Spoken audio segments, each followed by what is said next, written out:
Hello everyone, welcome to all of you in exam गुरु।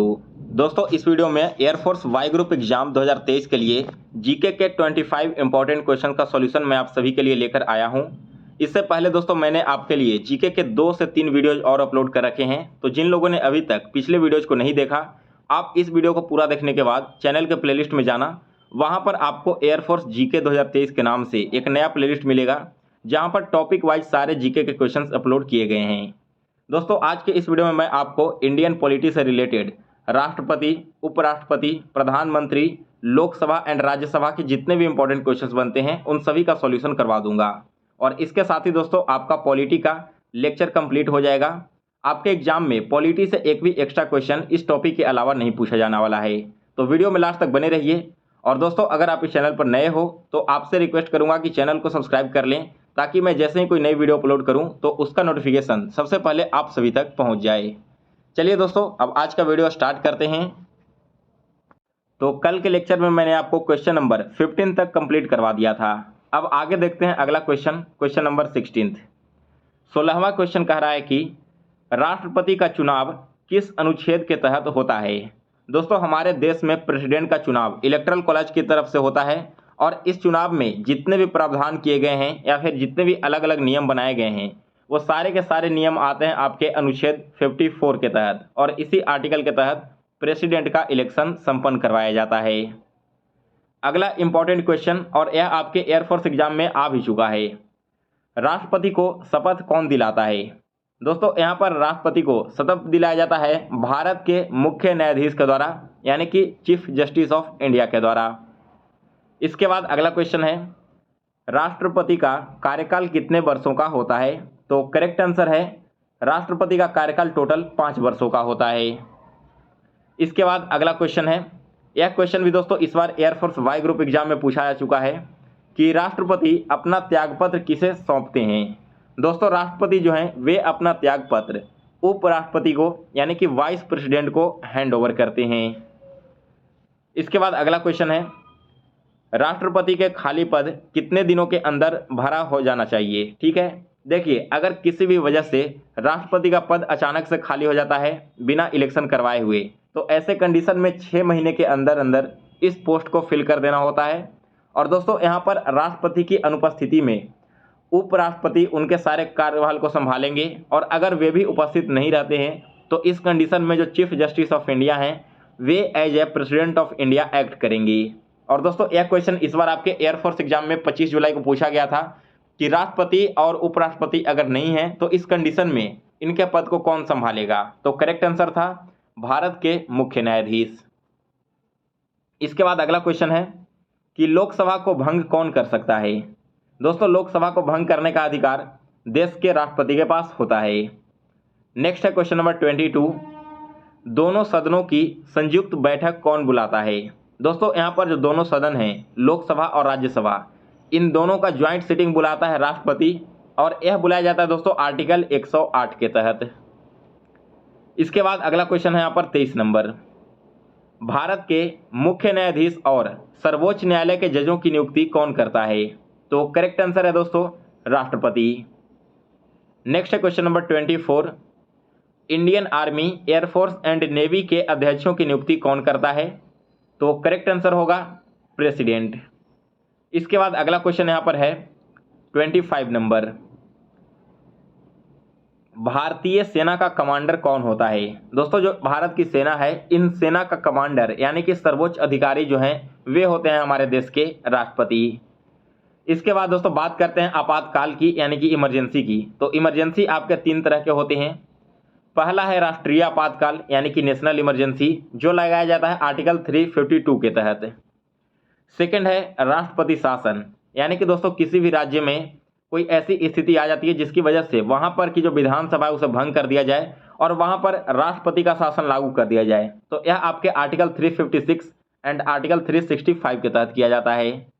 और तीसरा है वित्तीय आपातकाल, यानी कि फाइनेंशियल इमरजेंसी, जो लगाया जाता है आर्टिकल 360 के तहत। इसके बाद अगला क्वेश्चन है 27 नंबर, उपराष्ट्रपति यानी कि वाइस प्रेसिडेंट को शपथ कौन दिलाता है। तो करेक्ट आंसर है दोस्तों राष्ट्रपति। नेक्स्ट क्वेश्चन है 28 नंबर, उपराष्ट्रपति बनने के लिए न्यूनतम उम्र सीमा क्या होनी चाहिए? तो करेक्ट आंसर है 35 ईयर्स। इसके बाद अगला क्वेश्चन है, राष्ट्रपति की अनुपस्थिति में राष्ट्रपति का कार्यभार कौन संभालेगा?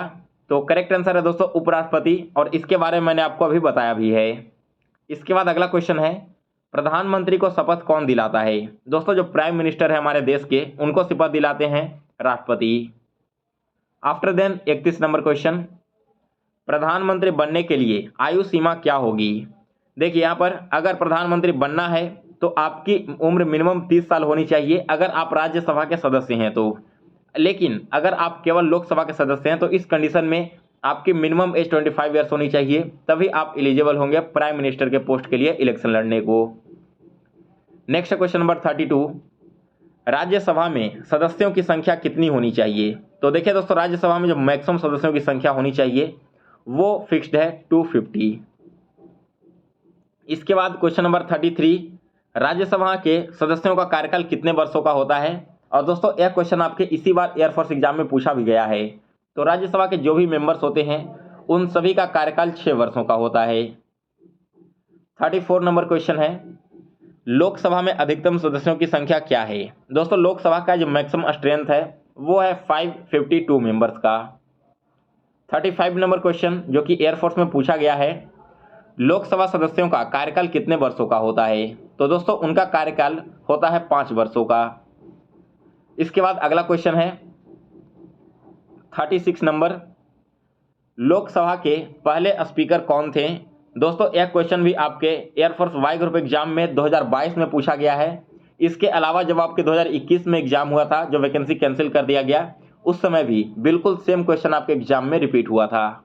लोकसभा के जो पहले स्पीकर थे इनका नाम था दोस्तों जीवी मावलंकर।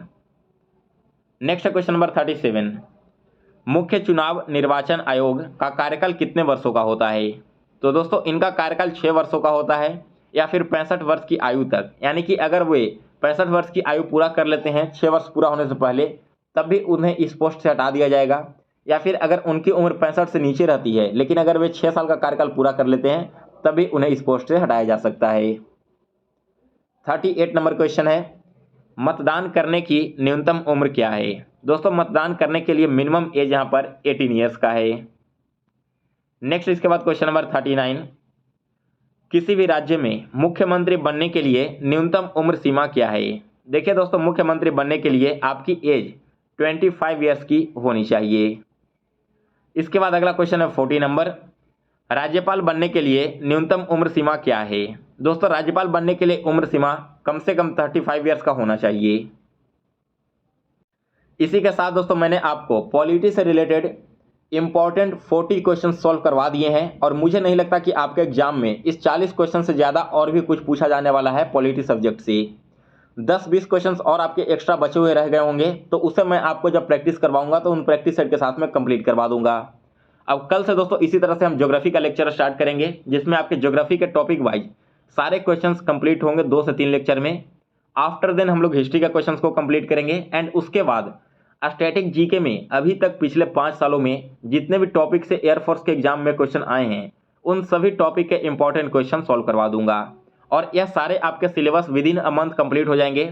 उसके बाद जो बचे हुए 1.5 महीने हमारे पास रहेंगे एग्जाम से पहले, उस 1.5 महीने में हम इन पूरे क्वेश्चंस का मिक्स रिवीजन करेंगे, जिससे कि किसी भी सब्जेक्ट पर आपके पकड़ कमजोर ना हो और एग्जाम से पहले तक आपके सारे सब्जेक्ट कंप्लीट हो जाए। और दोस्तों अगर आप बस इतना लेक्चर कंप्लीट कर लेते हो तो जीके में अगर 8 क्वेश्चंस आने वाले हैं तो 100% मैं गारंटी के साथ कहता हूं कि 8 में से 8 क्वेश्चंस आप बना कर आओगे, और बिल्कुल सही बना कर आओगे। तो इसी तरह से आप डेली ये लेक्चर देखना ना भूलिएगा।